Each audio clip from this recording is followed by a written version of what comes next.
What is up, YouTube? I am Eric and you are watching Retro Video Game Pickups. In this video we are talking about the ESRB new rating for loot boxes. So if you like games, consoles, or product reviews, please consider subscribing and hitting that bell notification. With that being said, let's hop into it.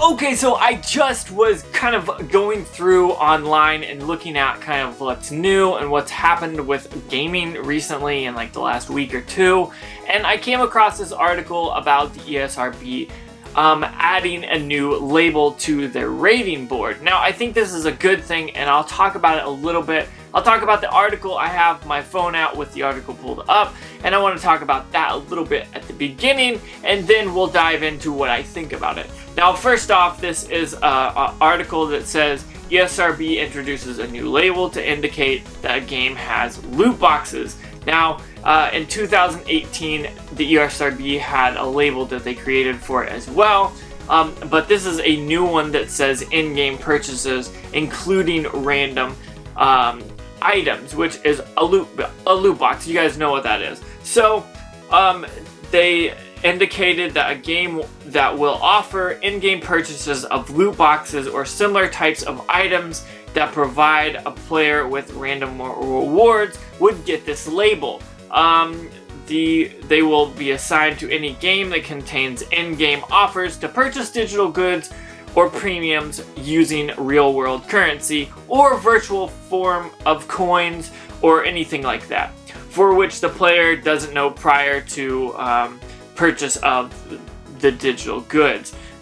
This is for loot boxes, gacha games, item or card packs, prize wheel, treasure chests, and much more. It says the new label will sit below the game's current rating, or the content rating as seen in the picture above that shows the T for teen. It says language and violence, and then down below that it says in-game purchases including random items.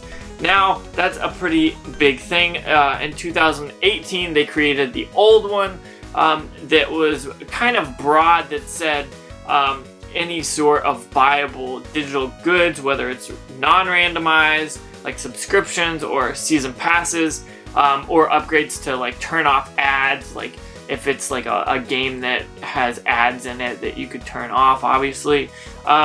But loot boxes have come in and have been like really a big deal because you are spending real money, and it is, in some places, it's actually seen as gambling because you don't know what you're gonna get.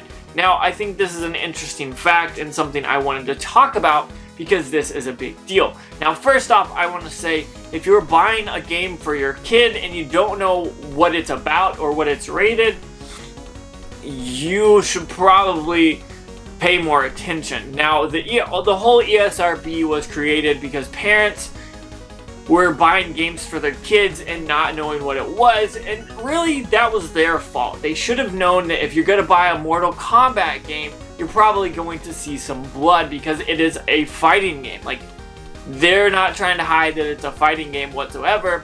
So I think that's an interesting fact. But here, fast forward, the ESRB has been created, and still people don't understand things. People see rated teen or rated M and they say, it's okay, my kid can play it. And realistically, that's probably not a good thing. So I feel like some of this is on the parents' fault. They need to be paying attention. So even with like games like Fortnite, it's still a game where you kill people.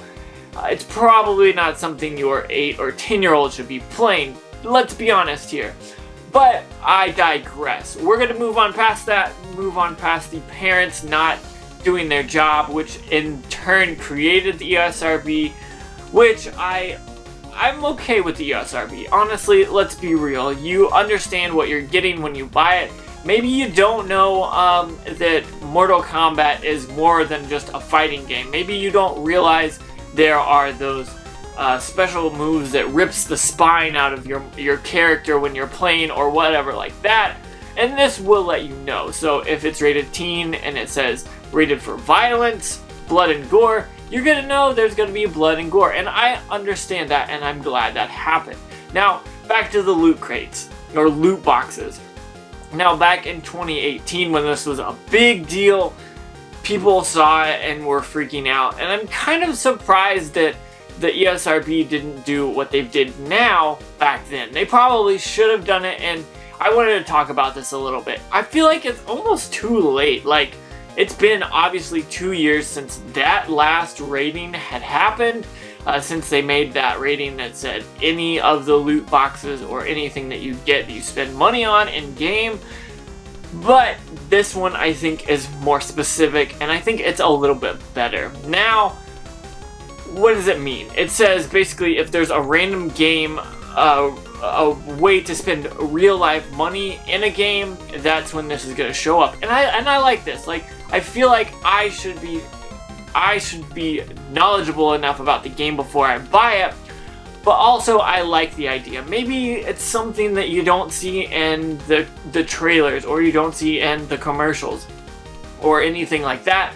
And so I think it's one of those things that it could be hidden in the game, and you could probably play the whole game without it. But if it's there and it has a way to change the game at all, I'd like to know about it.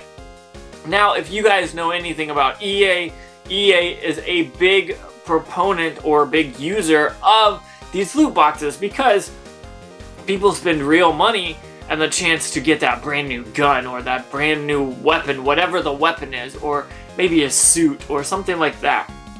And now, this was something that they did that kind of ruined Star Wars Battlefront. When Battlefront came out, it was kind of a flop because of kind of how this worked out. Now, if you were like me, I was a huge Star Wars Battlefront fan of the old, and I still love those games to this day, but the new ones just kind of don't hold up for me. And I think the loot boxes were another way that kind of just turned me off to the game itself. But EA made a ton and still keeps making a ton of money from loot boxes, so I understand why they would want it in the game. However, I think we should kind of figure out what it is. And I think saying it's a gambling thing, it's not. You're not getting money back. There's no way to spend $5 on the loot box and potentially get real money in the future. I understand that you could get like virtual coins that could buy like something in the game. That's one thing. That's not gambling to me. You're not spending your own money expecting to win money back, but you know you're going to lose the money when you spend it.